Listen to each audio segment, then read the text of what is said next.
If you use Google Chrome every day like I do, you need to make sure you're fully protected online. Chrome has a powerful built-in security feature that most people don't even know about. And today, I'll show you how to enable it in just a few clicks. Cyber attacks, phishing websites, and harmful downloads are everywhere.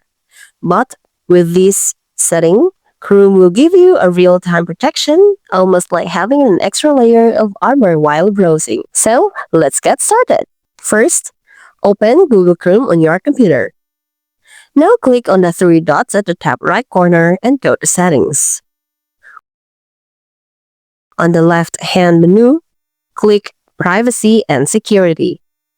Then click on Security. Here's the important part. Under Safe Browsing, switch from Standard Protection to Enhanced Protection.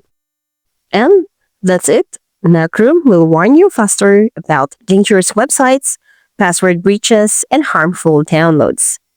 If you found this video helpful, hit that like button, share, and subscribe for more tech tips. See you in the next video.